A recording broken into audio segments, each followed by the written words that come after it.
Et qui a appelé les Français à voter oui à la Constitution européenne en 2005, en disant « Nous avons fermement soutenu le projet européen, son achèvement ainsi que l'Union européenne. De notre point de vue, la poursuite du succès de la construction européenne est importante. » Qui est donc la personne qui a osé conseiller aux Français de dire ce qu'il fallait qu'ils votent? Eh bien, c'est Madame Condoleezza Rice, secrétaire d'État américaine. Elle était en déplacement à Vilnius. Elle est ici avec le président lituanien Adamkus. C'est le 21 avril 2005.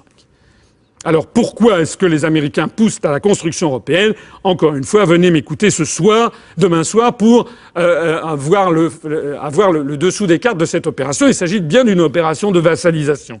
En attendant, vous vous rappelez que César avait imposé son pouvoir en volant l'âme des Gaulois? Eh bien maintenant c'est pareil.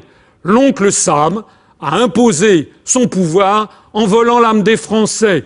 Comme l'a dit le philosophe Michel Serres, il y a plus d'Anglais aujourd'hui sur les murs de Paris qu'il n'y avait d'Allemands sous l'occupation.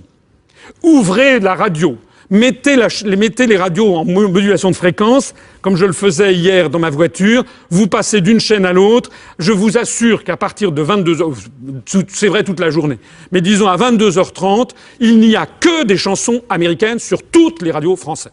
Sur toutes. Regardez quels sont les films qui sortent également. Vous avez 80% peut-être de films qui sont américains, sans parler des séries B américaines. Et regardez dans les rues, allez vous balader, regardez les enseignes que vous voyez. Vous en avez maintenant un nombre qui sont incalculables, même tout simplement de cafés français qui se mettent à parler dans la langue du maître, en parlant de happy hour pour tout et son contraire. Alors tout ce que je dis là, finalement, n'est pas d'une grande révélation, puisque M. Mitterrand, qui a été 14 années à la tête de la France, qui a été président de la République, quelques semaines avant de mourir, a livré son testament politique à Georges-Marc Benamou dans un livre qui s'appelle « Le dernier Mitterrand », paru chez Plomb en 1997. Et voilà ce que dit le président de la République qui venait de quitter ses fonctions. « La France ne le sait pas, mais nous sommes en guerre avec l'Amérique. » Oui, une guerre permanente, une guerre vitale, une guerre économique, une guerre sans mort, apparemment.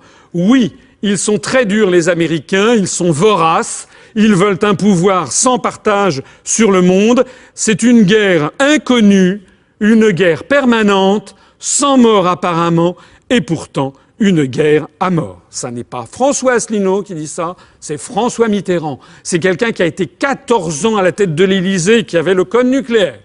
Alors si quelqu'un comme ça fait cette déclaration, normalement, dans un pays normalement constitué, dans le pays de Voltaire et de Montesquieu, dans le pays de Jean-Jacques Rousseau, de Clémenceau et de De Gaulle, ça devrait faire l'objet de débats publics. Personne n'en parle jamais.